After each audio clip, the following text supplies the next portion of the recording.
Magandang hapon sa inyong lahat, mga iho at iha. Sana ay maayos ang inyong araw. Kung kayo'y pagod, maupo muna kayo riyan. Hayaan ninyong samahan ko kayo sa isang kwento. Isang kwentong tahimik, simple at hango sa isang panahong puno ng takot. Ngunit pinainit ng pag-ibig. Ito ay kwento ng dalawang taong nagmahalan sa gitna ng World War II. Noong mga panahong iyon, mga apo, simple lang ang buhay sa aming baryo. Gigising kami ng maaga, mag-iigib sa poso, magluluto ng kanin at magtatanim kahit hindi tiyak ang bukas. Tahimik ang paligid pero ang katahimikan ay may halong kaba.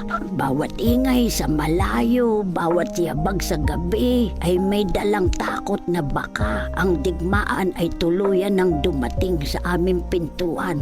Isang hapon, habang ako'y nag-iigib, may nakita akong binatang hindi ko pa kilala. Payat siya, may dalang sako at may matang tila. Maraming iniisip, nagkatinginan kami. Tumango siya at marahang nagsabi, "Magandang hapon." Ngumiti ako at sumagot, "Magandang hapon din." Walang himala noon, apo. Pero minsan, doon nagsisimula ang pag-ibig sa isang simpleng pagbati. Tomas ang pangalan niya. Bagong lipat sila sa baryo. Tuwing dapit hapon, nagkakasabay kami sa daan pa uwi. Hindi kami madaldal. Minsan tungkol lang sa ulan, minsan tungkol sa ani. Pero sa bawat hakbang, unti-unting gumagaan ang dibdib ko. Sa panahong puno ng takot, may isang taong nagpaparamdam na may dahilan pa ring umasa.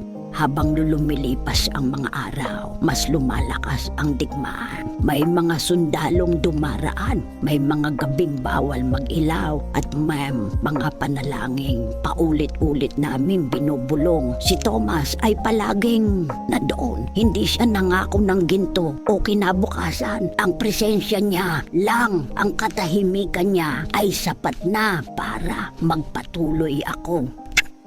Doon ko natutunan, apo, na ang pag-ibig ay hindi palaging maingay. Isang gabi, dumating ang balita. Kailangan nang umalis ang mga kalalakihan. Nagkita kami ni Tomas sa ilalim ng puno ng mangga. Maliwanag ang buwan, pero mabigat ang puso ko. Hinawakan niya ang kamay ko. Hindi ko alam kung kailan ako babalik, ang sabi niya. Pero babalik ako. Tumango lang ako dahil minsan ang luha ay mas malakas kaysa salita.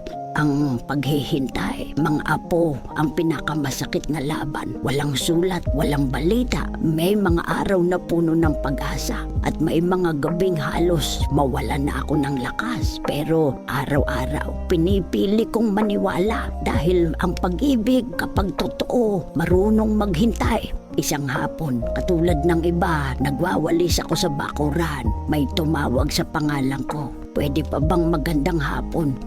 Balingon ko, nandoon si Tomas. Bayat, tahimik, pagod, pero buhay. Hindi na kami nagsalita. Nagyakapan lang kami. At sa sandaling iyon, alam kong panalo pa rin ang pag-ibig.